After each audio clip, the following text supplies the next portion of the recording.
हाँ जी बच्चों, good morning. Good morning. Good morning sir. Morning dear, good morning dear, good morning. सब पहुंच गए? हाँ जी, तो अभी सब पहुंच रहे हैं, धीरे धीरे पहुंच रहे हैं। Yes, good morning. प्रतिमा आ गई है, प्रियंका, साक्षी, हर्ष, संचित, अर्चना, सब पहुंच गए। Very good. Tillu, good morning sir. हाँ जी टिल्लू, ये क्या बनाया तूने? स्क्वायर स्क्वायर क्यों बनाया? अच्छा, सबको, एवरीवन को किया है, सबको किया है। ठीक है ठीक है। Good afternoon sir. यस, चलिए बेटा, तो अपन बात करते हैं अपने टॉपिक पर। क्या लास्ट किया बेटा अपना टॉपिक? एक मिनट देख लेता हूं मैं। अच्छा, एस्टर, एस्टिफिकेशन चल रहा था। और एस्टिफिकेशन में बने एस्टर और एस्टर के नाम भी कर लिए। Very good. तो ये लीजिए बेटा, इसका मतलब हम लोग कर रहे थे अल्कोहल्स की प्रॉपर्टी के बारे में डिस्कशन। आपने देखा था कि अल्कोहल्स के अंदर एक तो मैंने आपको होमवर्क भी दिया होगा, है ना? हाँ, ये एसिड बेस रिएक्शन पर। तो आप चेक करके देखो, मैंने एक एसिड बेस रिएक्शन पे रिएक्शन दी थी। मैंने कहा था जब एसिड बेस रिएक्शन होती है तो ध्यान रखें, स्ट्रॉन्ग बेस हमेशा रिएक्ट करके वीकर बेस निकालता है प्रोडक्ट साइड में, बाई प्रोडक्ट साइड। तो इसका मतलब अगर बाई प्रोडक्ट आपका वीकर एसिड है तो रिएक्शन हमेशा फॉरवर्ड जाएगी, इसको कहते हैं रिएक्शन फिजिबल। और अगर आपने स्ट्रॉन्गर एसिड निकाल दिया बाई प्रोडक्ट और आपने वीकर एसिड लिया रिएक्टेंट की साइड में, तो ये रिएक्शन फिजिबल नहीं होगी। तो इसके लिए मैंने आपको हिंट दिया था कि आप एक एसिडिक स्ट्रेंथ की एक पूरी लाइन याद कर लो और फिर देख लो कौन किसके मुकाबले। माइक ऑफ करो ना। आवाज आ रही है शक्ति भाई? तो फिर आपको मैंने हिंट दिया था, जैसे मैंने कल आपको एग्जांपल दिए होंगे, तो सोचो जैसे फॉर एग्जांपल मैंने आपसे कहा कि मान लो इथाइल अल्कोहल है। अब सोचो इस इथाइल अल्कोहल में मैंने सोडियम बाइकार्बोनेट डाल दिया, तो सोडियम बाइकार्बोनेट डालोगे तो क्या होगा? ये बन जाएगा आपका सोडियम इथॉक्साइड प्लस साथ में H2CO3। अब आप सोच के देखो, कल मैंने आपको बताया होगा कि अल्कोहल ज्यादा स्ट्रॉन्गर एसिड है कि कार्बोनिक एसिड ज्यादा स्ट्रॉन्गर है? कार्बोनिक। तो ये स्ट्रॉन्गर एसिड है जबकि ये इसके मुकाबले वीकर, इसलिए ये रिएक्शन फिजिबल नहीं होगी, यानी ये रिएक्शन पॉसिबल नहीं है। अब यही रिएक्शन आप यूं कर ली, मान लो इसमें डाल दिया सोडामाइड। अब सोडामाइड डाला तो फिर सोडियम का इथॉक्साइड, लेकिन साथ में रिलीज कौन हो गया? अमोनिया। अब आप चेक करो, आपका एथिल अल्कोहल ज्यादा स्ट्रॉन्गर एसिड है कि ammonia? Ethyl alcohol. Ethyl alcohol, इसका मतलब ये हो गया वीकर एसिड, इसका मतलब ये रिएक्शन यस।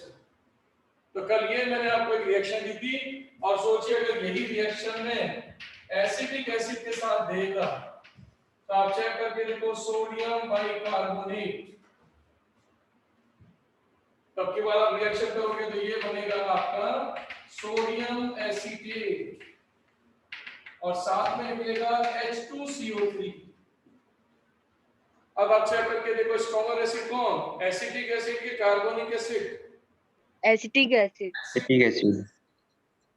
वीकर है, और वीकर को अगर अब अपन गौर से देखें तो ये वीकर आपका कार्बोनिक एसिड ऐसा होता है, इसे टिक नहीं पाता और तुरंत इसमें से कार्बन डाइऑक्साइड और वाटर निकल जाता है। आपको ध्यान है? सर स्क्रीन के बाहर। स्क्रीन के बाहर हो गया ये स्क्रीन। हाँ, स्क्रीन में लिया है, देखो। अब बता दो। अब आप देखो, यहां से निकल गई कार्बन डाइऑक्साइड, और आपको पता है कि कार्बन डाइऑक्साइड जब किसी रिएक्शन में निकलती है तो बबल्स आने शुरू हो जाते हैं।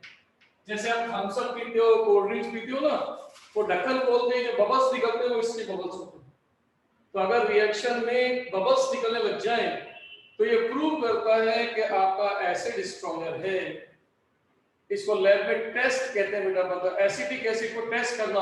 कल को मान लो फिनॉल ले लिया जाए और आपसे कहा जाए एक टेस्ट ट्यूब में एसिटिक एसिड है, एक टेस्ट ट्यूब में फिनॉल है, कैसे दोनों को डिस्टिंग्विश करोगे? तो दोनों के अंदर पिंच ऑफ यानी चुटकी भर का सोडियम बाइकार्बोनेट दोनों डालता है। एक टेस्ट ट्यूब में ये पड़ा हुआ है, एक टेस्ट ट्यूब में ये पड़ा हुआ है। इससे बनेगा सोडियम का फिनॉक्साइड और साथ में बनेगा कार्बोनिक एसिड। अब आप चेक करके देखो, क्या ये रिएक्शन पॉसिबल है क्या?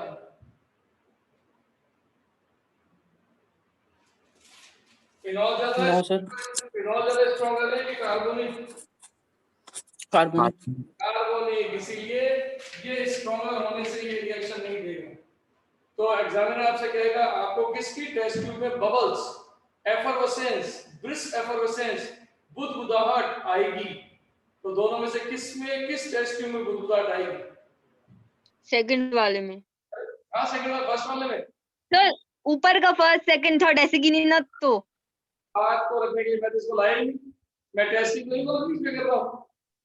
अच्छा, तो पहले वाले में। ये तो टेस्ट ट्यूब नहीं था, टेस्ट ट्यूब दिए तो हाँ हाँ, तो समझ रही थी लेकिन बोली गलत।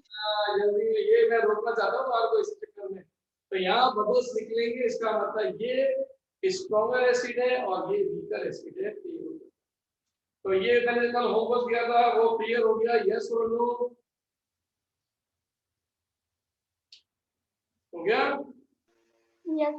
Yes sir. सर रुक गए क्या? तो आज हम फिर आगे बढ़ते हैं, अपनी बात को आगे बढ़ाते हैं। Yes, sir. सर हाँ, आपका नेटवर्क सर। सर आप पॉज हो तो ब्लर आ रहा है, चेंज कर दो ना नेटवर्क। नेटवर्क में क्या दिक्कत आई? क्लियर है सर। भाई इससे पहले पॉज हो रहा था। हाँ, हो रहे हैं सर आप। अरे अब आ रहा है, कोई दिक्कत आ रही क्या? अभी पॉज हो रहा है।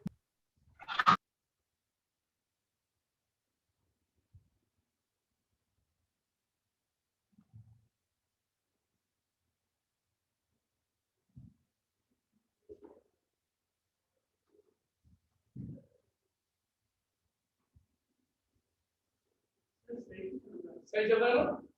हाँ सही चल रहा है बेटा, सर अभी ठीक है। सही है ना? Yes sir. Yes sir. ठीक है, चलिए अब शुरू करते हैं अपनी नेक्स्ट रिएक्शन।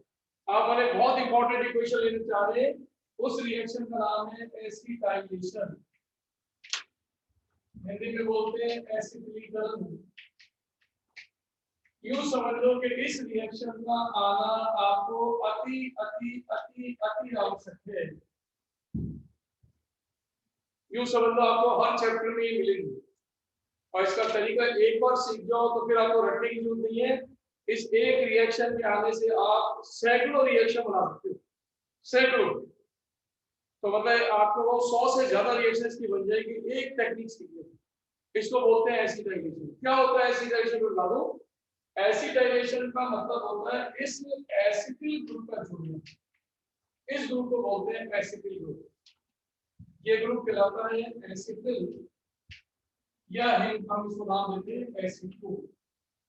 तो अगर आज के बाद ये ग्रुप जाकर अगर कहीं रिएक्ट करता है तो हम इसको कहते हैं एसिटाइलेशन प्रोसेस। अब ये हमें मिलता कहां से? मैं आपको हिंट देता हूं। हमारे पूरे कोर्स में ये बहुत जगहों के थ्रू मिल सकता है, लेकिन इसको देने का सबसे बेस्ट काम अगर कोई कर सकता है तो वो है एसिड का क्लोराइड। उसका रीजन बड़ा क्लियर है, इसके पास गुड एनर्जी। ये जगह छोड़ के भाग सकता है, इसकी जगह कोई भी न्यूक्लियोफाइल आ सकता है।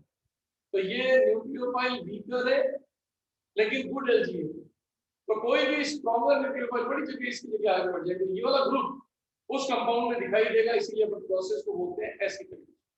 तो हमारे ऑर्गेनिक केमिस्ट्री का दी बेस्ट एसिटाइलेटिंग रिएजेंट ये है, एसिटिल क्लोराइड। दूसरे नंबर पर आता है एसिटिक एनहाइड्राइड। आपको जब भी रिएक्शन मिलेगी ये दो ही कंपाउंड आएंगे, तो इसके पास भी है गुड एनर्जी, ये भी गुड एनर्जी है लेकिन इससे कम गुड एनर्जी। अब जो लिखने जा रहा हूं वो थोड़े धीमे हो गए, जैसे एस्टर। इस समय ये जो मैंने एस्टर लिखा ये थोड़ा पुअर एनर्जी है, तो इसलिए एसिटाइलेशन रिएक्शन ये बहुत धीमा है, और सबसे धीमा है एमाइड। ये देखो, क्योंकि ये सबसे पुअर एनर्जी। तो सबसे पहली नॉलेज तो आप अपने दिमाग में गेन कर लो कि पेपर में आज के बाद कभी भी एसिटाइलेशन की रिएक्शन आ जाए या ये दो कंपाउंड की रिएक्शन आ जाए तो समझ जाना कि गुड एनर्जी पार्टिसिपेट करने वाला। अब ये रिएक्ट कैसे करते हैं दोनों में? सबसे बढ़िया एसिटाइलिक रिएजेंट है। इन दोनों को नाम दिया गया है बेस्ट एसिटाइलिक रिएजेंट।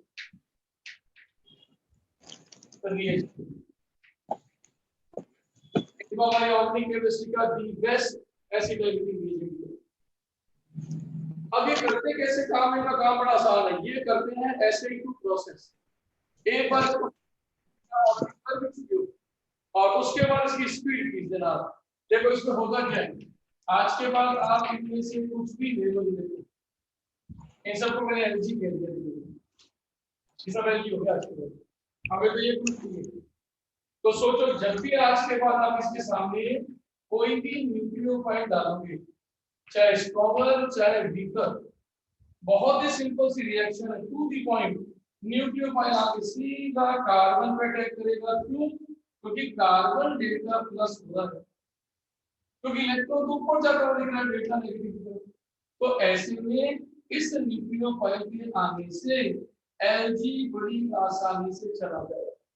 हम इस प्रोसेस को नाम देते हैं SN2 या SN reaction at sp2 carbon, क्योंकि कार्बन sp2। तो sp2 कार्बन भी एक एसिड प्रोसेस हुई। अब आप गौर से देखो आपका answer CH3CO as it is. सिर्फ Lg की जगह पर कौन आके बैठ गया? न्यूक्लियोफाइल। और यही हमारा प्रोडक्ट है। तो आज के बाद आपको पेपर में इन्हें बनाना आना चाहिए।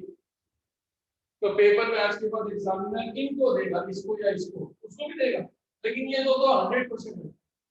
तो हमें करना क्या होगा? सिर्फ एरो से इसको पहचानना पड़ेगा। तो जिस बच्चे ने न्यूक्लियोफाइल को पहचान लिया, नॉलेज आपको है न्यूक्लियोफाइल वो होता है जो है तो लोन पेयर लेके बैठता है नेगेटिव, उसे ला के सीधा इस कार्बन से जोड़ो और प्रोडक्ट बन गया। 1 सेकंड आंसर। अब आपको क्वेश्चन कैसे देखो, खुद देखो आप यहाँ पर। जैसे मान लो मैंने लिख दिया acetic acid, sorry acetic chloride या एसिटिक एनहाइड्राइड। आप दोनों में से कोई भी लिखो, आपकी चॉइस है।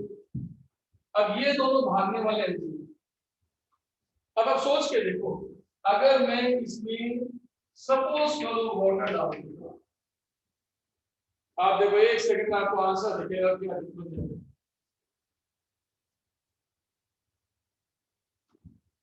Sir acid. बस तो देखो क्या प्रोडक्ट बनने वाले हैं। आपको C² से लिखना स्टार्ट हो जाएगा। बस छोटा सा न्यूक्लियोफाइल पहचान आना चाहिए। न्यूक्लियोफाइल सीधा लाके चिपको, आपका आंसर बन गया। इसका मतलब CH3CO। और इस एलजी या इस एलजी की जगह कौन एलजी आगे बढ़ गया? OH। अब आप देखो, जैसे सपोज करो मैंने लिख दिया, मान लो मैंने लिख दिया इसके अंदर एथिल अल्कोहल, या मैंने लिख दिया सपोज करो सोडियम इथोक्साइड। मान लो मैंने लिख दिया इसके अंदर सोडियम फिनॉक्साइड। मान लो मैंने इसके अंदर लिख दिया सपोज करो एसिटेट आयन सोडियम का। मान लो मैंने लिख दिया इसके अंदर अमोनिया। मान लो मैंने लिख दिया प्राइमरी अमीन। मान लो मैंने लिख दिया सेकेंडरी अमीन। मान लो मैंने इसके अंदर लिख दिया सपोज करो यहाँ पर आपका ईथर। मान लो मैंने लिख दिया इसके अंदर सोडियम एस्ट्रोपाइनाइड। कोई भी रिएक्शन में लिखूं जिसमें न्यूक्लियोफाइल है, हजारों की संख्या में रिएक्शन है, हजारों की संख्या में, और आपके कोर्स में खूब आने वाली है। अब रटने की जरूरत, दिमाग लगाने की जरूरत है। सिर्फ सबस्ट्रेट को देखोगे उसमें से क्या हिस्सा हटकर कौन आके बैठ जाएगा, बस। तो ऐसी हजारों रिएक्शन आप कर सकते हो।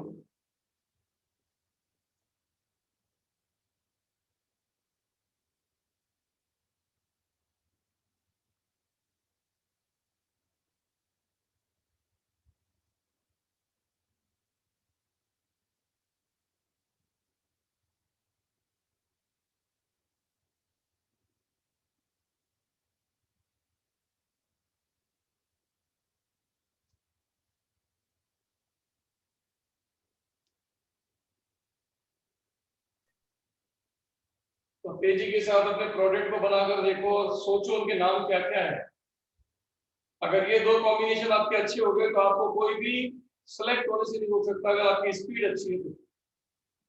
क्या प्रोडक्ट बनता जा रहा है वो भी समझ में आ रहा है, उन प्रोडक्ट के नाम क्या क्या है वो भी अगर आ जाए तो सोने पे सवाल है।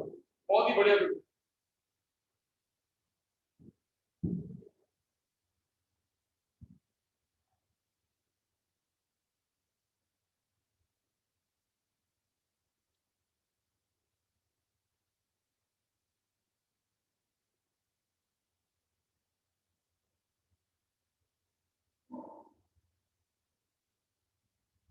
आप गौर से देखो, सभी में CH3CO ग्रुप तो सभी आएगा, इसका आना तो कंफर्म है। सिर्फ इनका एनर्जी घट गया और इनकी जगह पर न्यूक्लियोफाइल आके बैठ गए।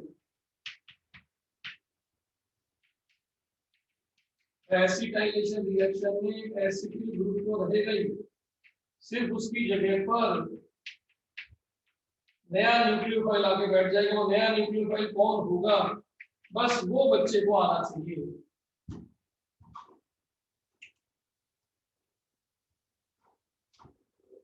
सर पहले वाले में OH आएगा इधर के में। बस हो जाएगा, क्या बात करते हो बच्चे।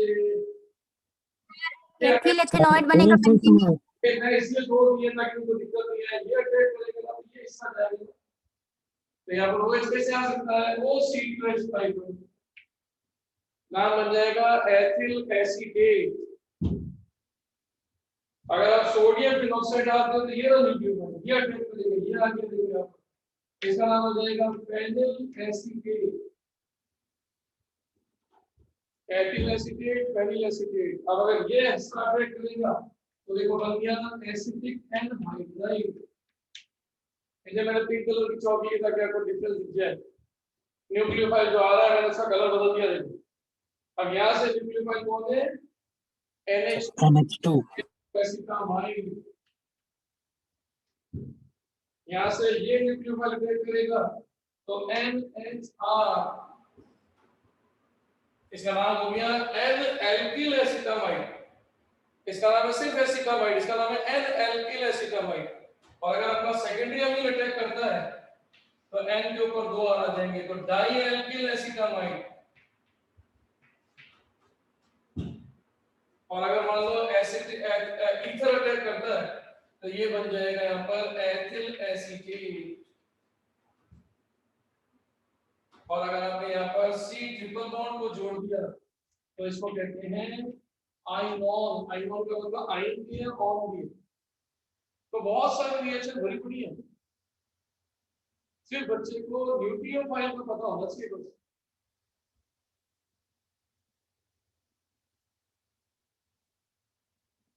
सर लास्ट वाले का नाम क्या बताएं? इसका नाम, यस सर। इसका नाम है आयन। ये ट्रिपल बॉन्ड आयन और ये ऑन, तो इसका नाम है आयनॉन। आयन के से पूरा दोगे तो इसका पूरा नाम बनेगा पेंट। टोटल कार्बन 5 है देखो, तो पेंट कितना आयन कितना ऑन, बस। अब आप गौर से देखो, यही पॉइंट का यूज एग्जाम में थोड़ा सा स्टेप ऊपर करके लिखते हैं। स्टेप ऊपर का मतलब, मान लो पेपर में एग्जामिनर ने इसके अंदर मान लो डाल दिया NH2OH। अब बच्चे को थोड़ा दिमाग लगाना पड़ेगा कि इसमें न्यूक्लियोफाइल एक नहीं दो हैं, क्योंकि ये एम्बिडेंट है। याद आ गया एम्बिडेंट? Yes sir. तो इसमें Yes, sir. कौन है जो जाकर जुड़ेगा? तो सोचो दोनों में से किसकी न्यूक्लियोफिलिसिटी ज्यादा, कौन अपना इलेक्ट्रॉन पहले देगा? तो इस समय बच्चे को नॉलेज क्या लेनी चाहिए, सुन लो मेरी बात। बच्चे को ये देखना चाहिए कि लोन पेयर किस पे बैठा हुआ है। तो यहाँ लोन पेयर बैठा हुआ है N पर और यहाँ लोन पेयर बैठा है O पर। अब पीरियोडिक टेबल में देखो दोनों कहाँ हैं, क्या ये दोनों एक ही पीरियड में या एक ही ग्रुप में? एक ही पीरियड में। एक ही पीरियड में। आपको ध्यान है पीरियड का डिसाइडिंग फैक्टर, डिटरमिनेटिंग फैक्टर इलेक्ट्रोनेगेटिविटी। तो सोचो दोनों में से किसकी ईएन ज्यादा किसकी ईएन कम? ऑक्सीजन की ज्यादा। ऑक्सीजन की ज्यादा। अब ज्यादा का मतलब क्या, वो लोन पेयर आसानी से दे देगा कि मुश्किल से देगा? खींचेगा सर अपनी ओर से। खींचेगा तो देगा। तो सोचो दोनों में से देने की नेचर किसकी ज्यादा? NH2 nitro. लेकर इस जगह जुड़ जाएगा। इसका मतलब इस रिएक्शन में ये आपका CH3CO और ये N जाके यहाँ पर जुड़ेगा, तो देखो ये हाइड्रोक्सिलिक एसिड बनेगा। इसका मतलब बस बच्चे को आगे यही नॉलेज होनी चाहिए, ये सब रिएक्शन खूब काम आने वाले हैं। और बच्चे को जीओसी की नॉलेज भी होनी चाहिए कि ऐसे रिएक्शन में न्यूक्लियोफाइल कौन स्ट्रॉन्गर है वो जाके बॉन्ड बनाता है। और आपको ये भी पता है कि एंटीडेंट जब आ जाए तो हमें पता होना चाहिए सर कौन सा एंटीडेंट का सिरा ज्यादा इलेक्ट्रॉन तेजी से दे सकता है, तो हमें पता है। अब बताओ ये एसिटाइलेशन की प्रोसेस समझ में आई कि नहीं? सर इसका नाम क्या बोले लास्ट वाले का? इसका नाम है hydroxylic acid. Hydro hydroxylic oxalic oxalic. तो अब आप सोचो इसका मतलब पूरे कोर्स में ये जितनी रिएक्शन बनेगी वो इसकी भी है, इसकी भी है, इसकी भी है, इसकी भी है, लेकिन अगर रेट देखी जाए तो सबसे ज्यादा इसकी। उसके बाद धीरे धीरे रेट कम होती है क्योंकि एनर्जी का नेचर कम होता जा रहा है, पुअर भी करता जा रहा है बस। अब आप खुद सोचो पेपर में कल को यूं आ गया कि सर CH3COO का क्या था NH2 और जैसा मैंने एरो के ऊपर वाटर डाल दिया तो कहता है बताओ क्या बनेगा, तो सोचने की क्या है, दिमाग लगाओ वाटर खुद क्या है और इसका तो क्या रिएक्शन होने वाली है।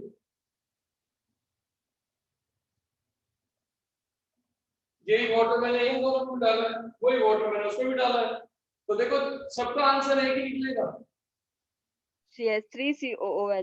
बस उसका भी एसिडिक इसका भी एसिडिक, बस रेट धीमी है, इसकी ज्यादा है उसकी कम है क्योंकि वो पूरे बस उसके NH2 को धक्का मारने में जोर थोड़ा ज्यादा लग रहा है बस।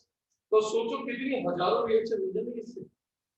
तो क्या मैं होप करूँ एक इंपॉर्टेंट रिएक्शन समझ में आ गई हो हमें? Yes sir. चलिए अब इस रिएक्शन का एक फायदा और भी होता है, देखो पहले एनालिसिस हो गए, यस अब देखो अब इस रिएक्शन का एक फायदा जो नीट में भी आया है, जेईई मेंस से भी इसका क्वेश्चन आया और हमेशा बनता है, अच्छा क्वेश्चन है, संख्यात्मक प्रश्न है, नंबर पर बेस्ड है। जैसे आप सोचो अगर कल को आपने CH3COCl ले लिया और आपने एक कंपाउंड ले लिया मामले अंदर अल्कोहल, तो आप सोचो जब एसिटिल क्लोराइड किसी अल्कोहल से रिएक्ट करता है तो उसके अंदर आप चेक करके देखो ये प्रोडक्ट हो जाएगा। तो दिमाग लगा के सोचो अगर मैं यहाँ पर अल्कोहल लूं तो नतीजा क्या होगा कि प्रोडक्ट बनेगा CH3CO और ये जुड़ गया आपका OR। अब आप समझ के सोच के देखो कि आपने यहाँ पर जो प्रोडक्ट लिया, ये जो उत्पाद या प्रोडक्ट लिया, मान लो इसका W रेट, सोचो इस क्रियाकारी का W रेट है, तो सोचो इस W में ये वाला हिस्सा देखो W मान लेता हूं एक बार, आपका वैसे इसमें एक H कम हो गया, तो इसका मतलब एक H कम करो तो इसका टोटल मॉलिक्यूलर वेट आता है 43। देखो 12 12 16 3, लेकिन अपना एक H कम भी हो गया तो कंपनसेट कर दो 42। तो सोचो आज के बाद आपका प्रोडक्ट के अंदर हमेशा n टाइम 42 बढ़ती जाएगी, जितने ये बढ़ाते जाओगे आप उतना 42 का मल्टीपल होता जाएगा। अब आपको मैं कैसे देखो सोचो कल को अगर मान लो मैं यहाँ पर आपके सामने एक ग्लिसरॉल ले लूं, तो सोचो इस ग्लिसरॉल में जब मैं एसिटिल क्लोराइड डालता तो ये एसिटिल क्लोराइड कितनी जगह पर जाके जुड़ सकता, तो आपको जितने OH है उतनी जगह जुड़ सकता है क्योंकि नेचर तो OH की। तो सोचो इसका मतलब ये कितनी बार जाके रिएक्ट करेगा, 3 बार। तो सोचो इस अंदर आपका प्रोडक्ट बनेगा CH2O CHO CH2O और ये देखो एसिटिल ग्रुप 3 बार जुड़। तो आप सोच के देखो कल को अगर पेपर में एग्जामिनर आपको स्ट्रक्चर की जगह ये बता दे कि साहब 42 जो मॉलिक्यूलर वेट है वो 3 गुना बढ़ गया, तो हम तुरंत समझ जाएंगे हमारे कंपाउंड में कितने OH हैं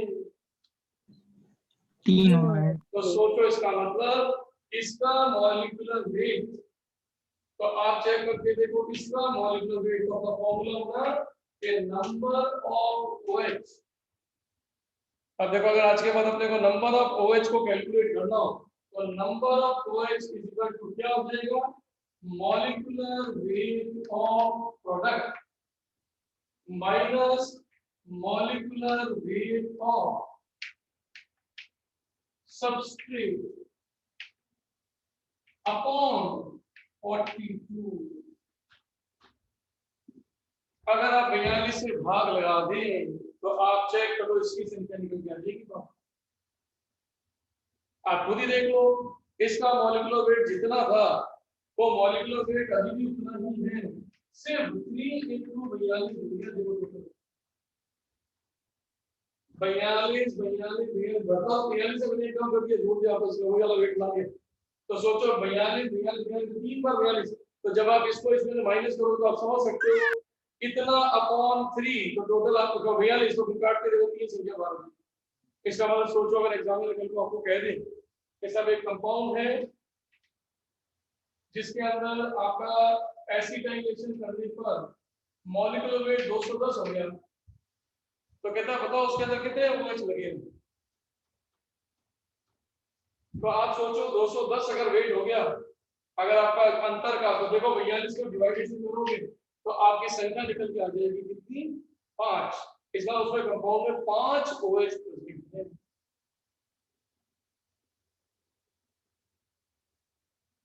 इसका मतलब अगर आपके प्रोडक्ट आपके सबस्ट्रेट और आपके प्रोडक्ट का डिफरेंस ये निकाल दिया मैंने, ये वाला डिफरेंस निकाल दिया, ये वाला डिफरेंस ये मैंने इसका देखिए मान लो, तो इसमें कितने का डिवाइडेशन कर दूं 42, तो सोचो आपके टोटल नंबर ऑफ OH की संख्या निकल जाए। तो ऐसे क्वेश्चन भी आप क्वेश्चन कर सकते हैं। इसका मतलब बहुत सिंपल सा हिंट है कि किसी भी OH की संख्या 42 के गुणांक से पता चल जाती है, क्योंकि हर OH के हटने से उतने ही आपके एसिडिक ग्रुप बढ़ जाते हैं और हर एसिडिक ग्रुप का मॉलिक्यूलर वेट जितने गुणांक होगा उतने गुणांक आपके OH का नंबर होगा। सिंपल सा तरीका है, अगर स्ट्रक्चर दे रखा है तो ऐसे समझ लो और नहीं दे रखा तो फिर ये टेक्निक है मॉलिक्यूलर वेट। तो चलिए साहब एक इंपॉर्टेंट छोटी सी बात कंप्लीट करनी थी, आगे बढ़ता हूँ बेटा मैं। ये अपना कंप्लीट हो गया एसिटाइलेशन। हटा लो बेटा इसमें,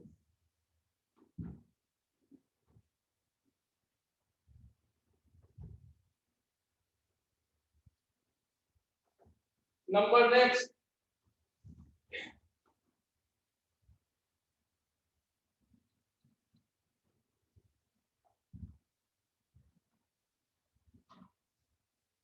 नेक्स्ट है reaction with concentrated sulfuric acid। Sulphuric acid के साथ अल्कोहल अलग अलग तरीके से बिहेव करता है। नंबर 1, सबसे पहले 100 डिग्री पर अगर एग्जामिनर 100 डिग्री दे दे तो फिर एथिल अल्कोहल कैसे रिएक्ट करता है या अल्कोहल कैसे रिएक्ट करता है। तो 100 डिग्री पर यदि अल्कोहल के साथ हम सल्फ्यूरिक एसिड डाल दें तो सुविधा के लिए देखो सल्फ्यूरिक एसिड को हम ऐसे H2SO4, तो क्या होगा कि सल्फ्यूरिक एसिड का नाभिक से या न्यूक्लियोफाइल इस OH को रिप्लेस और आपको 100 डिग्री पे मिलेगा एथिल हाइड्रोजन सल्फेट। हालांकि ये रिएक्शन ज्यादा फेमस नहीं है लेकिन ये रिएक्शन विलियमसन का भाग बन जाती है। तो 100 डिग्री पे अगर कोई अल्कोहल कंसंट्रेटेड सल्फ्यूरिक एसिड से रिएक्ट करे तो ये रिएक्शन सारी की सारी ऐसे हैं। तो आप देखो न्यूक्लियोफाइल को न्यूक्लियोफाइल से रिप्लेस करके आपका कंपाउंड बन जाता है एथिल हाइड्रोजन सल्फेट। लेकिन अगर आपने यही रिएक्शन कर दी एट 140 डिग्री सेंटीग्रेड तो 100 डिग्री पे क्या होगा देखो आप कि 100 डिग्री पे जो आपने ये प्रोडक्ट बनाया है, अब उस प्रोडक्ट को एक बार दोबारा लिख रहा हूं CH3 CH2 और अब इसको मैं थोड़ा सा खुले तौर पे लिख रहा हूं ताकि आपको इसका सही मतलब बन जाए कि ये कंपाउंड ये 100 डिग्री तो बना हुई। अब 100 डिग्री से जैसे ही हमने टेम्परेचर 140 बढ़ाया तो क्या होगा कि जो 100 डिग्री में प्रोडक्ट बना वो अल्कोहल के साथ वापस रिएक्ट कर जाए और अल्कोहल का न्यूक्लियोफाइल ये इसको जाके हटा देगा। क्यों? क्योंकि गुड एल्जी ये है गुड एल्जी और गुड एल्जी हमेशा स्ट्रॉन्ग न्यूक्लियोफाइल से हट जाता है। अब हटते ही क्या बना, गौर से देखो, ये बन गया ईथर, ये देखिए ये बन गया ईथर और कौन बाहर निकल गया तो देखो वापस H2SO4। तो ये दोनों स्टेप को हम अगर जोड़ दें तो विलियमसन का नाम आ जाता है विलियमसन ईथरिफिकेशन। ये है विलियमसन का कंटीन्यूअस ईथरिफिकेशन। विलियमसन ने जब 100 और 140 पे रिएक्शन की थी तो दोनों ने मिलकर ईथर दिया था। अब देखो अगर मैं इन दोनों रिएक्शंस को जोड़ दूं तो आप गौर से देखो, इसका मतलब हमने एथिल अल्कोहल के दो मॉलिक्यूल लिए हैं, ये कोई मॉलिक्यूल लिया एक मॉलिक्यूल और एरोबिक टेंपरेचर आ गया 140 डिग्री, 100 काउंट हो गया है और ये एरोबिक लीजिए H2SO4। तो गौर से देखो ये रिएक्शन आपकी और साथ में क्योंकि इसमें H2SO4 कौन है, H2SO4 एक कैटलिस्ट हो गया तो H2SO4 ने पार्टिसिपेट किया लेकिन यहाँ से वापस बाहर भी आ गया तो ये बन गया आपका डाइएथिल ईथर।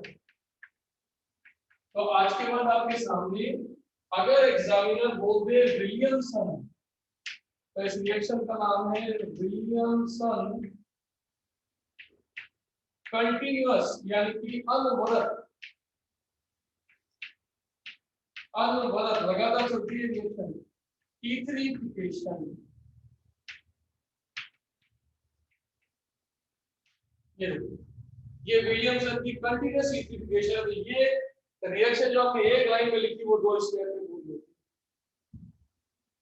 पेपर में दोनों अलग अलग भी आ सकती है और अगर विलियमसन पूछता है तो ये आ सकती है। इसको कंटीन्यूअस क्यों बोलते हैं, क्योंकि गौर से देखो पहले स्टेप में H2SO4 जुड़ रहा है लेकिन अगले फिर देखो निकल के पहले स्टेप में जा रहा है तो बार बार हमें H2SO4 की जरूरत नहीं क्योंकि वो तो कैटलिस्ट की तरह काम है। तो 100 डिग्री पर अगर पूछे तो ये प्रोडक्ट, 140 पे अगर ये पूछे तो ये ईथर का प्रोडक्ट और दोनों को मिला के पूछेगा तो एरोबिक 140 दिखेगा तो ये रिएक्शन कहलाएगी विलियमसन। अब यही रिएक्शन नंबर सी अगर आप ले लो 165 से 175 डिग्री सेंटीग्रेड तो क्या होगा, तो आपका अल्कोहल निर्जलीकरण या डिहाइड्रेट हो जाएगा। क्यों? क्योंकि इतना हायर टेम्परेचर एलिमिनेशन करता है, विलोपन करता है, डिहाइड्रेशन करता है, निर्जलीकरण करता है और ये वाटर के निकलते ही ये बन गया आपका ये आपको याद होगा मैंने मैकेनिज्म कराई थी, याद कर लेना E1 मैकेनिज्म। तो मैंने जो आपको E1 कराई थी वो यही कराई थी, गौर से देखना।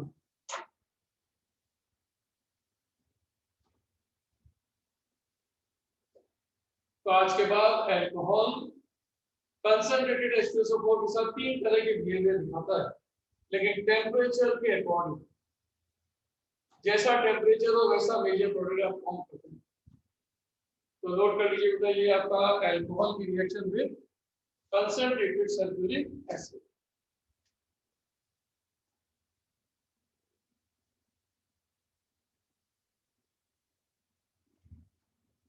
नेक्स्ट अगर हम आगे बात करते हैं तो अल्कोहल के अंदर, हाँ जी सर लास्ट वाला एक बार और बताइए ना, क्या कह रहे हो? Last reaction sir. बेटा लास्ट रिएक्शन ये मैंने आपको कराई थी एलिमिनेशन, वहां भी देखना कुछ भी नहीं है, बहुत सिंपल। अगर टेम्परेचर हायर होता है एसिडिक मीडियम में तो अल्कोहल, इसकी मैकेनिज्म थी कार्बोकेटाइन वाली, आप ये वाली मैकेनिज्म से ये वाली करा रखी बेटा पूरी E1 सर इसमें H2O बाहर निकल जाएगी, है बेटा, इसमें H2O बाहर निकल जाएगी। H2 में एलिमिनेशन हो गया ना, ये इतना कंसंट्रेटेड डालोगे तो क्या होगा, डिहाइड्रेटिंग एजेंट पे काम करेगा H2SO4, तो H2SO4 इसके वाटर को खींच के बाहर निकाल दे और आपको मिलेगा अल्फा बीटा से एलिमिनेशन।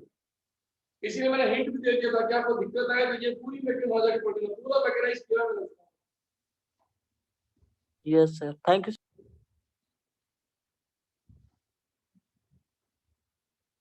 नंबर नेक्स्ट, अब लेते हैं इसके अंदर अपन ऑक्सीडेशन।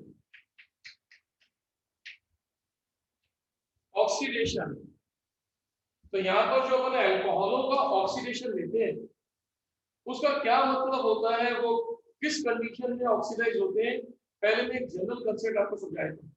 तो अल्कोहल्स को जब ऑक्सीडाइज करते हो तो अल्कोहल के पास क्या होना जरूरी है, पहले मैं क्लियर कर दूं कि हर अल्कोहल के अल्फा पर कम से कम एक H का होना है। अगर किसी अल्कोहल के पास अल्फा पर एक H नहीं है तो फिर वो ऑक्सीडाइज नहीं होगा। क्यों? क्योंकि जब भी आप इसके अंदर कोई ऑक्सीडाइजिंग रिएजेंट डालते हो तो अल्कोहल में एक एलिमिनेशन होता है। देखिए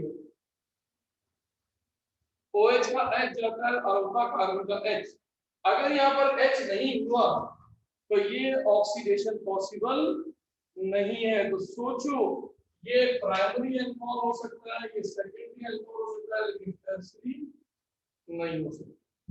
इसलिए टर्शियरी अल्कोहल कभी ऑक्सीडाइज नहीं होते। रीजन पूछ सकते हो, तो हमारा कारण होता है अल्फा H एब्सेंट होता है। अब आप सोचो अगर हमने इसको ऑक्सीडाइज कर दिया तो देखो ये वाला कंपाउंड बन गया कार्बोनाइल, ये बन गया देखो carbonyl compound, may be aldehyde may be ketone. अब आप सोच के देखो अगर ये एल्डिहाइड बनेगा तो फिर ये कैसा बनेगा, लेकिन अगर ये कीटोन बना तो क्या इसमें आपका एक H पॉसिबल होगा क्या? आप सोच के देखो। अगर मैंने No, sir. मान लो तो इसका मतलब एल्डिहाइड का हमने बना दिया तो एल्डिहाइड का मतलब हो गया उसके पास अभी भी H है, इसलिए आगे ऑक्सीडाइज होने पर ये ऑक्सीजन इसको भी ऑक्सीडेट कर सकता है। तो आप सोचो एल्डिहाइड आपका कहां जाके रुक जाएगा, तो आप सोचो कार्बोक्सिलिक एसिड पर।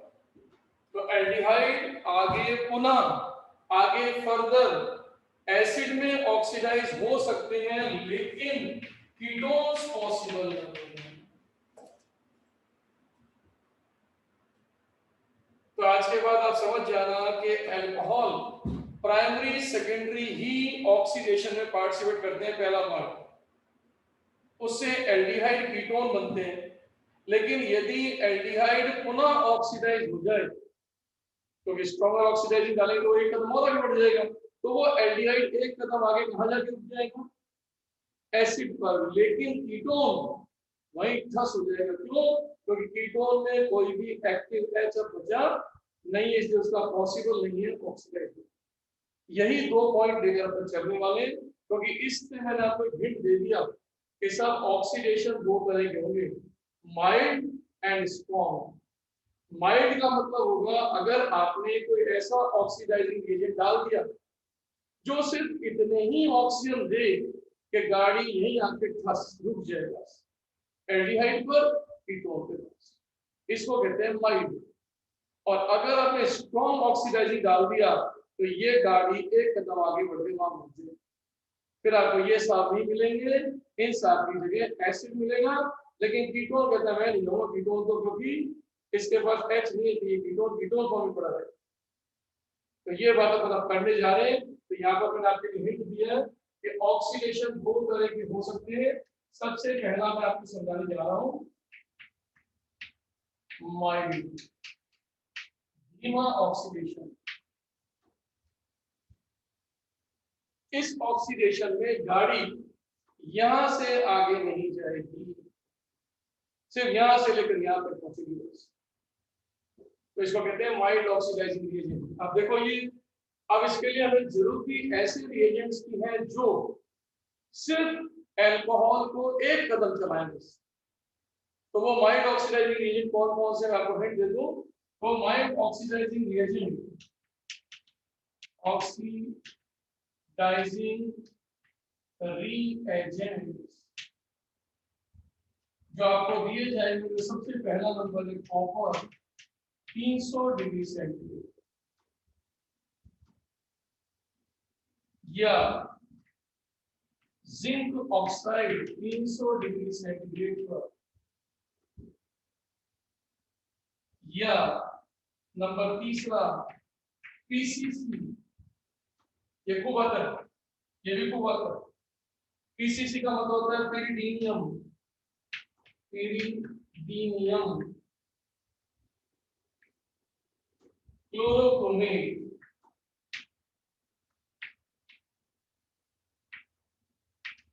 ये होता है पेरिडीनियम क्लोरोक्रोमेट। पेरिडीनियम का मतलब पेरिडीन होता है,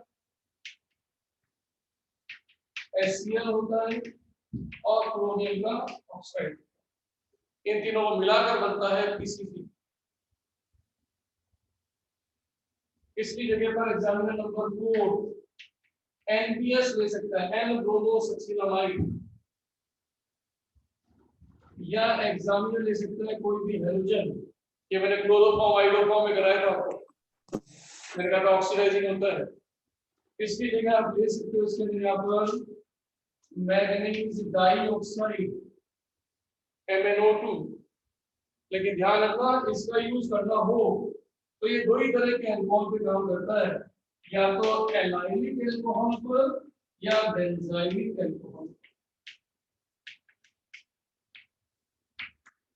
ये हर किसी अल्कोहल पे काम नहीं करते, MnO2 केवल इन्हीं विशेष प्रकार के अल्कोहल पे काम। तो आज के बाद इनमें से कोई भी एक रिएजेंट एरो पे लिखा हुआ दिख जाए तो आप प्राइमरी को एल्डिहाइड बना देना, सेकेंडरी को कीटोन, बस। नंबर ऑफ कार्बन पे चेक करके देखो, C स्क्वायर में कोई फर्क नहीं पड़ता। अब जब आपकी पॉकेट में बेसिक नॉलेज आ गई तो अब आपकी गाड़ी फास्ट चल सकती है। कैसे? मान लो पेपर में लिखा CH3 CH2 CH2 OH और आपको लिख दिया एरो पर कॉपर एंड हीट, क्या बनेगा? तो देखो अब आपको पहचानना।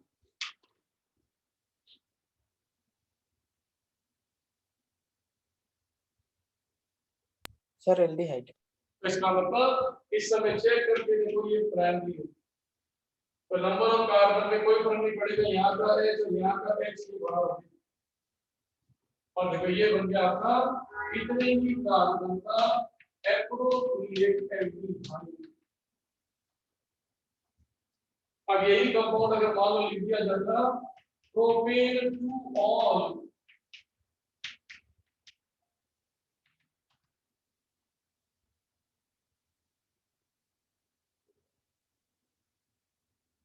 तो सोचो इस समय आपके सामने ये प्रोपेन टू ऑल कौन सा वाला अल्कोहल है? सेकेंडरी। तो H तो वही निकलेंगे दो, लेकिन गाड़ी कहाँ जाके खड़ी हो जाएगी? कीटोन। जितने कार्बन कीटोन। उतने ही कार्बन का कीटोन बन जाएगा, यानी गाड़ी नहीं आगे खड़ी हो जाएगी बस। ये वाली प्रोसेस नहीं चलती क्योंकि माइल्ड ऑक्सीडाइजिंग रिएजेंट है, इनकी पावर इतनी है कि सिर्फ एक स्टेशन तक जा सकते हैं। हाँ, अगर कर्स भी ले लेते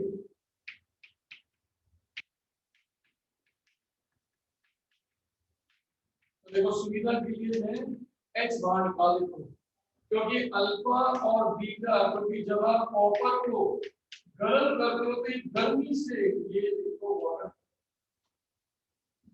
तो इसको क्या कहोगे? ऑक्सीडेशन कहोगे कि एलिमिनेशन? Elimination. तो आपका टर्शरी अल्कोहल ऑक्सीडाइज नहीं हो रहा है, वो क्या हो रहा है? Eliminate. एलिमिनेट Dehydrate बन रहा है कोप्टे का, क्योंकि ऑक्सीडेशन से एल्डिहाइड कीटोन के बाद बनते हैं, या फिर बनता है फास्ट स्पीड की स्पीड में जाओगे तो ऐसे। तो ये देखो आपका एक ऑक्सीडेशन सेट कंप्लीट हो गया।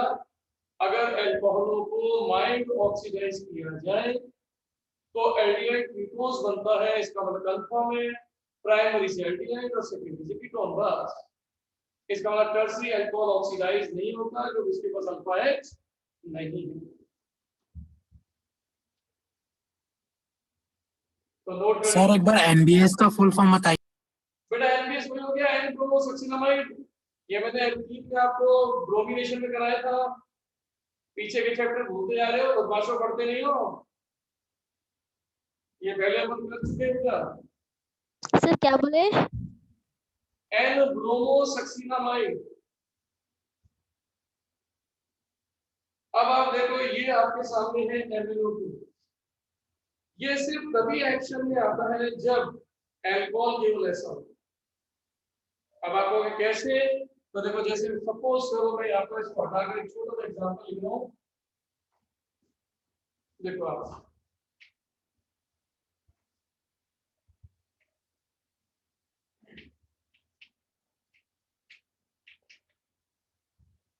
अब देखो मैंने ये लिख दिया और मैंने यहाँ पर डाल दिया MnO2। अब आप सोचो, पेपर में अगर ये आ गया तो क्या ये ऑक्सीडाइजिंग रिएजेंट दोनों सेकेंडरी अल्कोहलों को ऑक्सीडाइज करेगा या नहीं?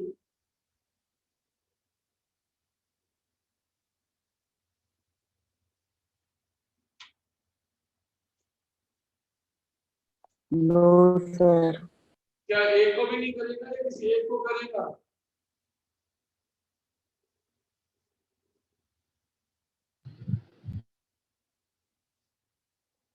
बेटा पहचानना सीखो। एक ही को करेगा। को करेगा, ब्रैकेट में क्या लिखा है मैंने पढ़ो? एक को करेगा सर। ये एलाइलिक या बेंजाइलिक अल्कोहल को ही एलाइलिक और बेंजाइलिक। एलाइलिक या बेंजाइलिक कौन सा होता है? डबल बॉन्डेड कार्बन के पास वाला कार्बन एलाइलिक होता है। ये एलाइलिक, इसका मतलब इसका ऑक्सीडेशन होगा लेकिन इसका ऑक्सीडेशन नहीं होगा। इसका मतलब MnO2 इस OH को छेड़ेगा भी नहीं, लेकिन ये वही कीटोन बन जाएगा। तो क्या आपको जाना सेकेंडरी से क्या पूछा था? कीटोन। ये टेक्निकल पॉइंट है। तो रिएजेंट की नॉलेज हमें थोड़ी सी रखनी चाहिए बेटा। ये हटा दो इसको। तो ये कंप्लीट हो गया आपका माइल्ड ऑक्सीडेशन। अब लेते हैं प्रोडक्ट का नेम क्या बोलेंगे? इसका नेम, वो जो बेंजीन वाला ना, इसका नेम क्या होगा? का नेम बन जाएगा। साइक्लोहेक्सा कितना इन और इतना इतना डाइऑल, ये कोई नाम नहीं इसको होगा। इथाइल किसी नाम हो जाएगा सिंपल। उसमें एलाइलिक क्या है ये पहचानना सीखो। एलाइलिक तो कैटेगरी होती है। अब अपन देखते हैं इसके अंदर आपका स्ट्रॉन्ग ऑक्सीडेशन। अब स्ट्रॉन्ग ऑक्सीडेशन में क्या होगा? देखो, स्ट्रॉन्ग ऑक्सीडेशन में जो प्राइमरी अल्कोहल है, जब उसको आप ऑक्सीडाइज करोगे तो वो आपको पता है पहले एल्डिहाइड बना देगा। क्योंकि ऑक्सीडेशन होगा तो ये बन जाएगा एल्डिहाइड। उस एल्डिहाइड में फिर ऑक्सीडेशन हो जाएगा और ऑक्सीडेशन होगा तो ये पहुंच जाएगा सीधा उतने ही कार्बन के कार्बोक्सिलिक एसिड पर। तो अगर आपने स्ट्रॉन्ग ऑक्सीडाइजिंग रिएजेंट डाल दिया तो सीधा जंप करके यहाँ आ गया। अब ये नहीं मिलेगा क्योंकि ये बना ट्रेन में बैठे हो, स्टेशन आ भी रहे लेकिन गाड़ी को नहीं रही, क्योंकि सुपर फास्ट ट्रेन सीधी है लेकिन। तो जब भी किसी प्राइमरी अल्कोहल को आप स्ट्रॉन्ग ऑक्सीडाइजिंग रिएजेंट के साथ में ऑक्सीडाइज करोगे तो आंसर ऑलवेज आएगा एसिड। लेकिन अगर आपने ले लिया सेकेंडरी अल्कोहल तो फिर आप चाहे स्ट्रॉन्ग डालो चाहे वीक, गाड़ी कीटोन से बड़ी हो गई।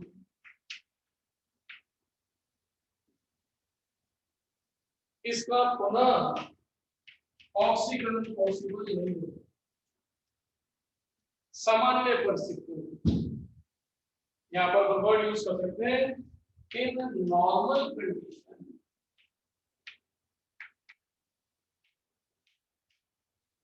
सामान्य परिस्थितियों में ये एसिड तक नहीं पहुंच पाता।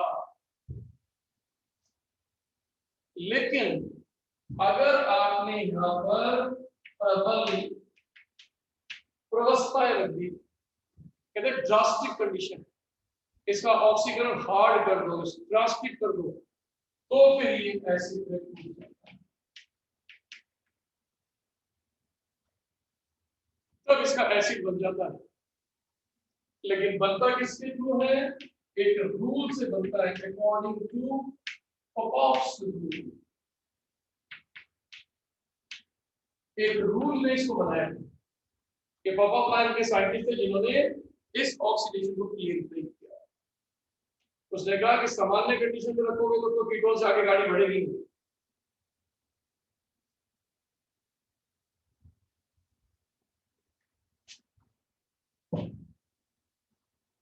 तो ये जो है वो स्ट्रॉन्ग ऑक्सीडेशन का एक प्रोसेस। अब ये करता कौन है?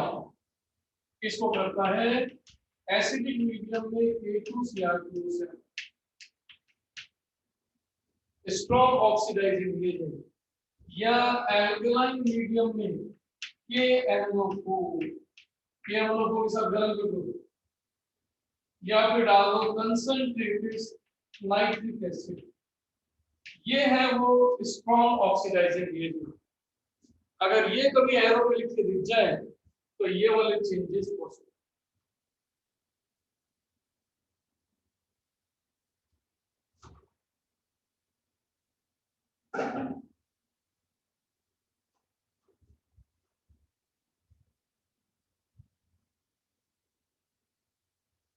तो आपने माइल्ड लिया तो एल्डिहाइड कीटोन पे गाड़ी रुक गई, लेकिन अगर आपने स्ट्रॉन्ग डाल दिए तो एल्डिहाइड एसिड भी जाकर रुकेगा और कीटोन पे गाड़ी रुक जाएगी। लेकिन गर्म कर दिया जाए, उसे स्ट्रॉन्ग ऑक्सीडाइज किया जाए तो टुकड़े हो जाते हैं, और टुकड़े एसिड तक ही जाकर रुकते हैं, लेकिन एक रूल के अनुसार जो बताऊंगा आपको। तो सबसे पहले मैं नॉर्मल कंडीशन से समझा दूं आपको।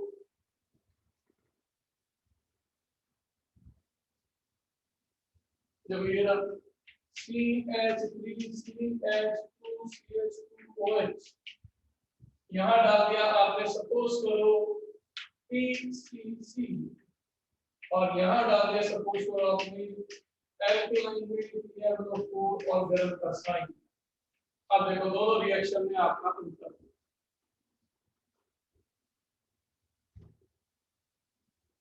यहाँ बच्चे को पहचानना पड़ता है। इस सब एग्जामिनर ने आपके सामने जो ये कंडीशन रखी है उससे पहचानो कि आपका ये इथाइल है, प्रोपाइल एल्कोहल कहां जाके खड़ा। तो ये पहचानने का काम अब आपका रहता है कि क्या ये डाला गया ऑक्सीडाइजिंग रिएजेंट माइल्ड है या स्ट्रॉन्ग है? माइल्ड माइल्ड है। ये गाड़ी को कहां खड़ा करेगा? एल्डिहाइड। और कितने कार्बन का? Sir same number same number 3 number का। कार्बन के नंबर पे कोई फर्क नहीं पड़ेगा और ये पहुंच जाएगा एल्डिहाइड। लेकिन ये साफ हो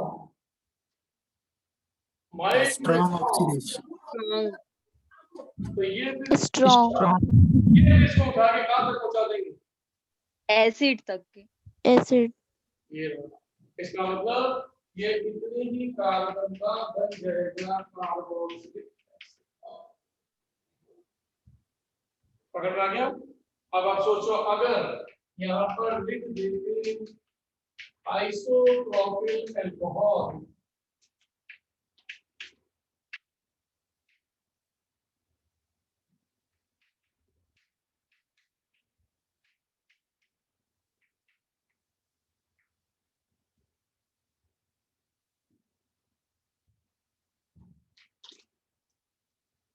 सर कीटोन बनेगा पहला वाला तो। आपका पहला वाला बनेगा कीटोन। तो चेक कीजिए दूसरा वाला भी कीटोन। Yes sir. तो ये दोनों कीटोन पे रोक देते हैं, लेकिन यदि इसी स्ट्रॉन्ग मीडियम को आगे कंटिन्यू गर्म करके रखा जाए तो फिर पॉपऑफ का नियम लग जाता है, बॉन्ड टूट। बॉन्ड टूटता है तो आपका कार्बन की संख्या घट जाती है। आप देखो ये भी एसिड पर ही खड़ा है, लेकिन क्या कार्बन के नंबर वही है जो लेके चले थे? नो सर, एक कम हो तो गया। आपके पास एसिड में कार्बन का लॉस हो गया। तो इसका मतलब कीटोन ऑक्सीडाइज नहीं होते हैं, लेकिन यदि उन्हें आगे कंटिन्यू ऑक्सीडाइज किए रखा जाता है गर्म करते हुए, तो वो एसिड बनते जरूर हैं इस रूप से, लेकिन कार्बन के नंबर कम करते चले जाते।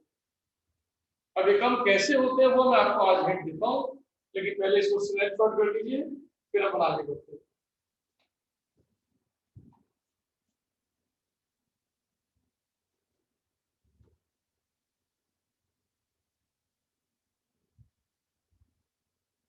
Done, sir.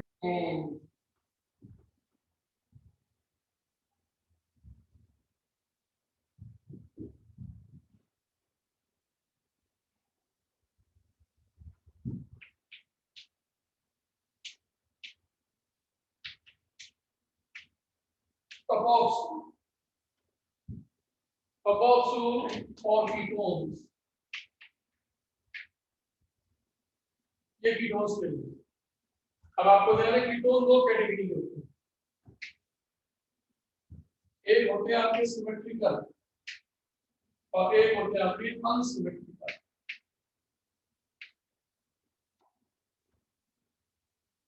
सिमेट्रिकल का मतलब सिंपल है, कीटोन के दोनों आर एक जैसे,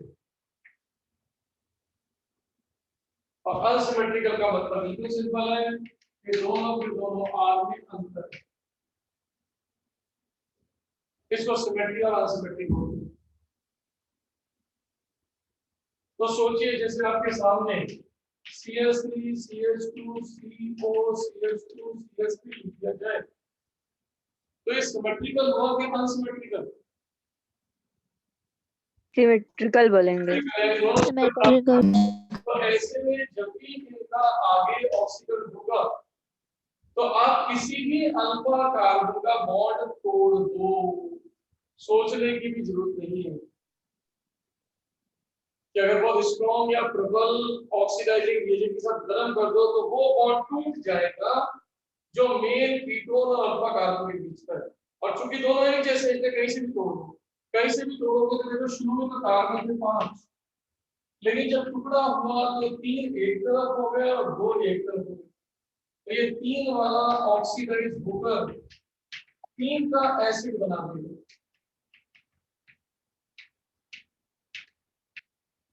और ये 2 वाला ऑक्सीडाइज होकर 2 का एसिड बना देगा। भले ही दोनों एसिड ही, इसका मतलब हमेशा ऑक्सीडेशन से एसिड ही बनेगा, लेकिन नंबर ऑफ कार्बन पेरेंट से हमेशा कम हो जाएगा। जब याद करके देखो एल्डिहाइड वाले में कभी कार्बन कम नहीं होते, ये एक डिफरेंस है।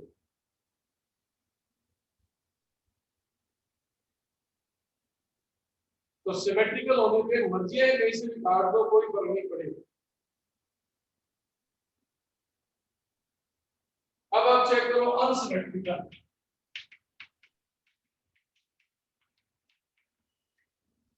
अब देखो ये अनसिमेट्रिकल है, यस और नो? Yes, sir. यस। अब इसमें गौर से देखो, दोनों अल्फा पर H के नंबर अलग है। इसके पास H के पास H के नंबर 2 है, इसके पास H के नंबर 3। तो पॉपअप के अकॉर्डिंग कि अगर आप इसमें फर्दर ऑक्सीडेशन करते हो तो जिसके पास अल्फा H मिनिमाइज है वो ऑक्सीडाइज होगा। इसका मतलब हिंट दे रहा है कि एसिड बनेगा, इसका मतलब बॉन्ड यहां से, so that carbon will be oxidized according to Popov rule, which contains less number of alpha hydrogen।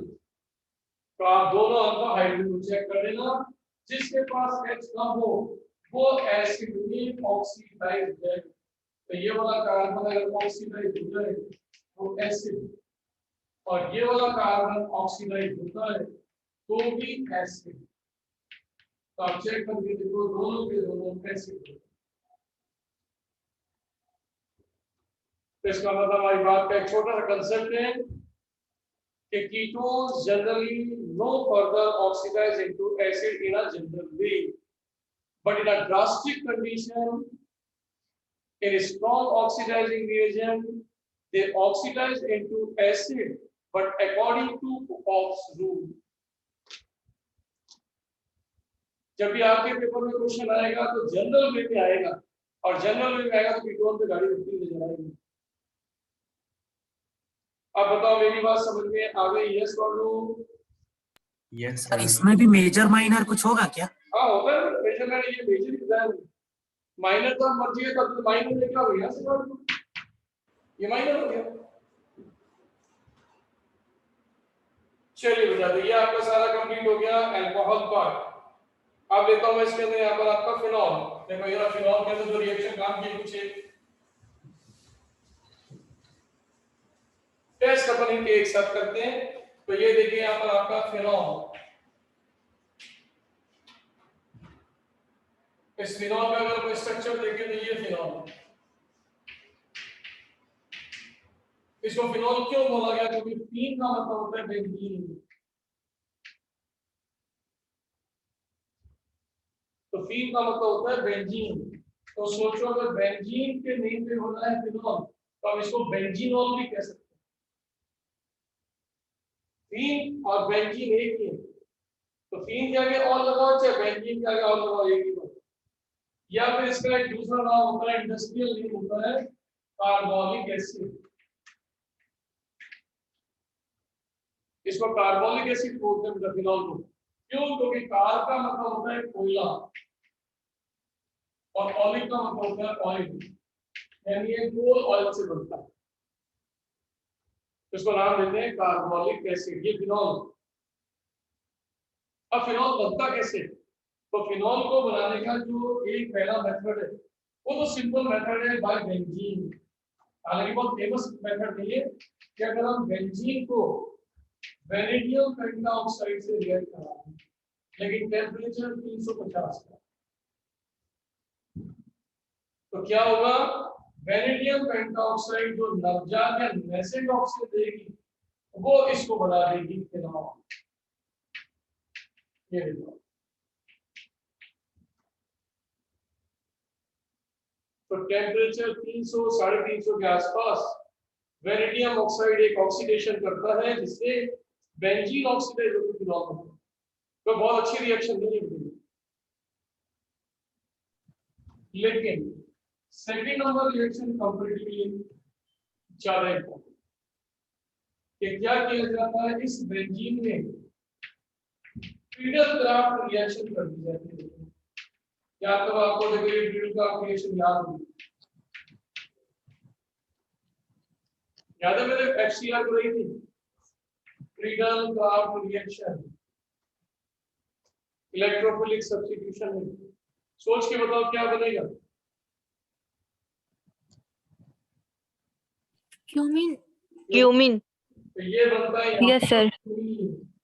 तो आइसोप्रोपिल बेंजीन को बोलते हैं क्यूमीन। देखिए ये क्यूमीन का, ये क्यूमीन है। इस क्यूमीन का ये वाला हाइड्रोजन बहुत एक्टिव है, क्योंकि देखो अगर ये हट गया तो रेजोनेंस बननी शुरू हो जाएगी, इसीलिए ये क्यूमीन का एच हमारे बड़ा काम का है। तो क्या करते हैं, सूर्य के प्रकाश या सनलाइट में इसकी रिएक्शन एयर से करते हैं। ये एयर है O2, जिससे क्या होता है कि क्यूमीन का हाइड्रोपर ऑक्साइड बनता है।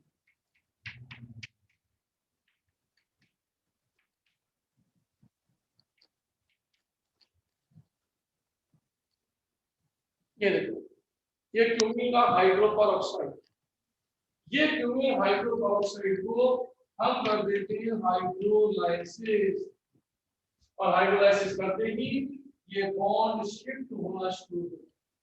अब आप देखो अगर बॉन्ड शिफ्ट हो गया तो बेंजीन की रिंग के ऊपर आपका OH का आइडेंटिटी, लेकिन साथ में प्रोडक्ट बॉन्ड बनेगा बॉन्ड से, देखो CH3C डबल बॉन्ड को, ये बन गया कीटोन। तो आप चेक कीजिए, आपको दो प्रोडक्ट मिलते हैं, एसीटोन एंड फिनॉल।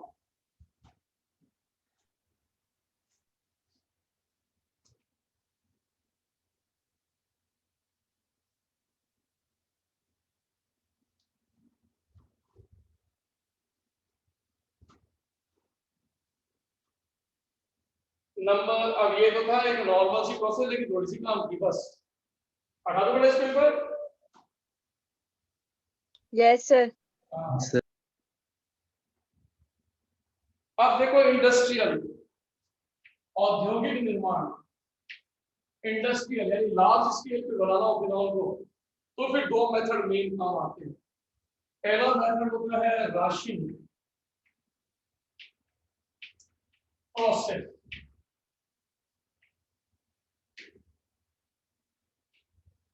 ये इंडस्ट्री में लार्ज स्केल पर फिनॉल बनाने की टेक्निक है।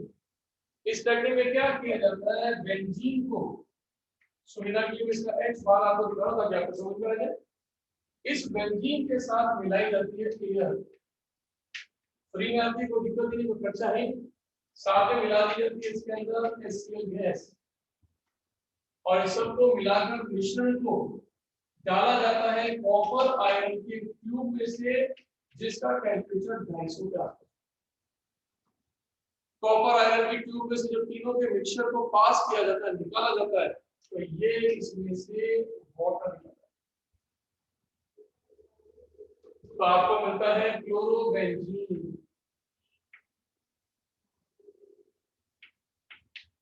ये क्लोरोबेंजीन प्लस वाटर। अब आप सोचो, याद करो, वाटर इससे रिएक्ट नहीं कर सकता, क्योंकि क्लोरोबेंजीन ने याद बताया था आपको, क्लोरोबेंजीन का Cl इलेक्ट्रॉन डोनेट करके रेजोनेंस करता है, बताया था आपको कि ये ऐसा रिएक्शन नहीं देता, याद है आपको। लेकिन Yes, Yes, sir. Yes, sir.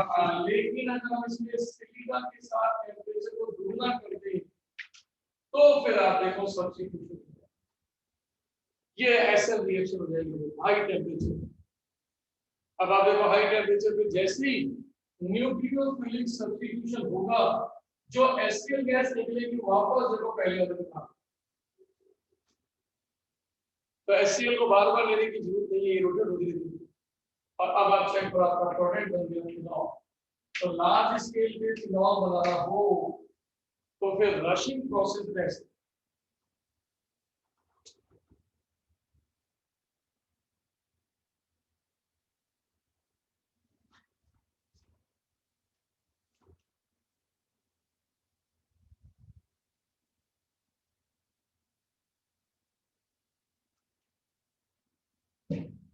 Number B, Dow's process, ये भी लार्ज स्केल पर फिनॉल बनाने की टेक्निक।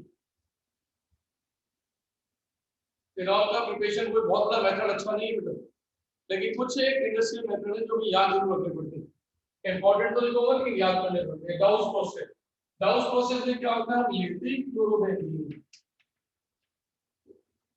और जल के अपेक्षा वाटर के अपेक्षा थोड़ा स्ट्रॉन्ग बेस, वही टेम्परेचर 250 के आसपास,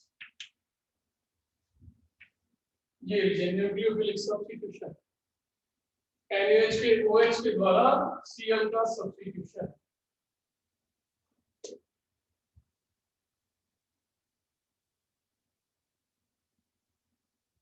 तो देखो यहाँ बनता है आपका फिनॉल, तो ये भी लार्ज स्केल पर फिनॉल बनाने की प्रोसेस है।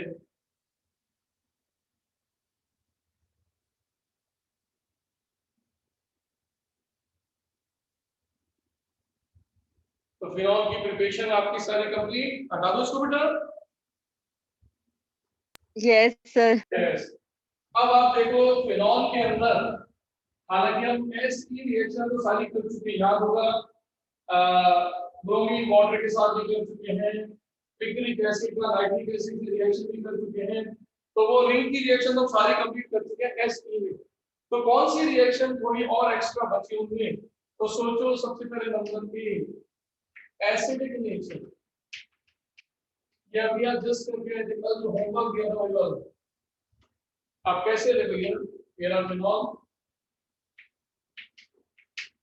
अब फिनॉल के अंदर सपोज करो मैंने डाल दिया है, सपोज करो मैंने फिनॉल के अंदर डाल दिया सोडियम बाइकार्बोनेट, तो आप बता सकते हो कि फिनॉल कौन सी रिएक्शन देगा और कौन सी नहीं देगा।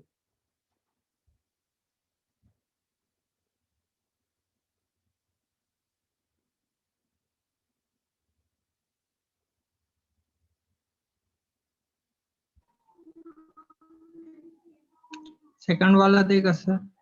तो देखो सेकंड वाली रिएक्शन नहीं देगा। क्यों नहीं देगा? क्योंकि फिनॉल एक एसिड है। NaOH के साथ स्ट्रॉन्ग बेस चाहिए उसके लिए तो। बिल्कुल सही। तो इसका मतलब ये आपका बनेगा सोडियम फिनॉक्साइड, लेकिन साथ में जो लिखना वो वाटर। चेक करके देखो वाटर इस फिनॉल से स्ट्रॉन्गर है कि वीकर है?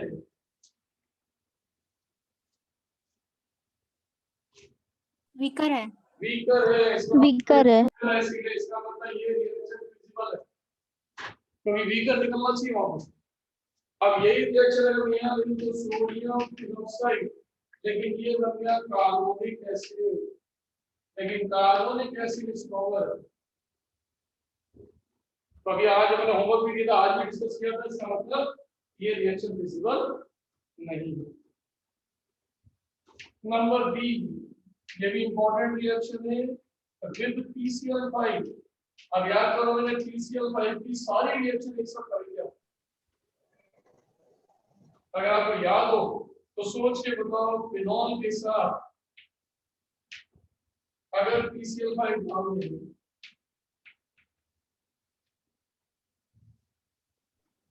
क्लोरोबेंजीन। क्लोरोबेंजीन। बिल्कुल सही। तो ये होता है क्लोरोबेंजीन प्लस POCl3 और HCl। HCl। आपने देखा था ये हमने एक नॉर्मल रिएक्शन इसको कर चुके हैं, यस और नो? Yes sir. यस, लेकिन यहाँ एक नया चीज है जो मैं वहां पर नहीं बोल सकता था, क्योंकि एक्सेप्शन में बहुत रोकना पड़ता है, टाइम होने पर बोलना पड़ता है। आज वो टाइम आ गया। एक्चुअली फिनॉल एसिडिक ज्यादा है, तो इसके एसिडिक नेचर के कारण क्या होता है कि आपका जो ये POCl3 है वो वापस से फिनॉल के साथ रिएक्ट करता है।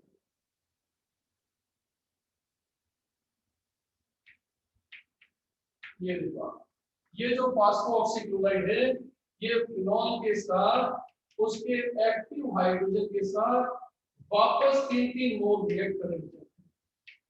ये हम नॉर्मल कंडीशन में नहीं बोलते, तो POCl3 के तीनों Cl इसके साथ रिएक्ट करते हैं, जो किसी और अल्कोहल या किसी और कंपाउंड में पॉसिबल नहीं है, सिर्फ फिनॉल के अंदर पॉसिबल।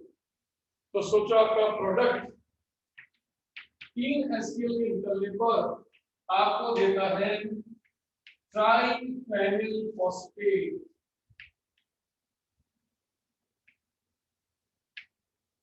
ये देखो,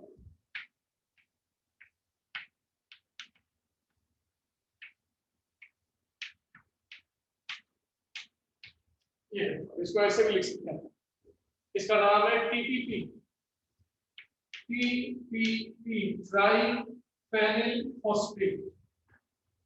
तो आज के बाद अगर पेपर में कभी आ जाए कि phenol react with PCl5 then give, तो फिर ये आंसर मत बोलना।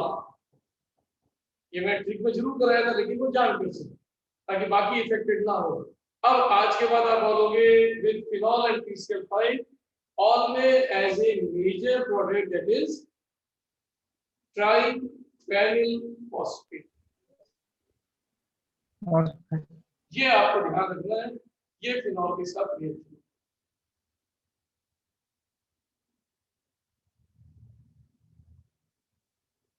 Observe clear? Done sir. Yes sir. चलिए, तो आज के लिए आप इतने ही करेंगे। अभी आपकी छुट्टियां हैं होली की। सर होमवर्क दे दो। होमवर्क तो आपका यही कि जितना कराए सब खूब पढ़कर आना, आते ही मैं आपसे डिस्कस करूंगा। अब होमवर्क पर्टिकुलर दे दें, पूरी GOC ढंग से पढ़ो, है ना, और आते ही उसका यूज करेंगे तो क्योंकि आगे आने चैप्टर में यूज होने वाला, तो थोड़ा ध्यान रखिएगा, तैयारी अपनी अच्छी करके रखिएगा, ठीक है? Thank you sir. Happy Holi sir. Happy Holi you sir. Sir and happy Holi. हाँ, कोई होली खेलना तो ध्यान रखना, होली भी खेलनी है। Thank you sir. हाँ बिल्कुल, चलो okay dears. Okay sir, bye bye. Bye sir. Tata. अभी मेरा डायलॉग टाटा। बंद था।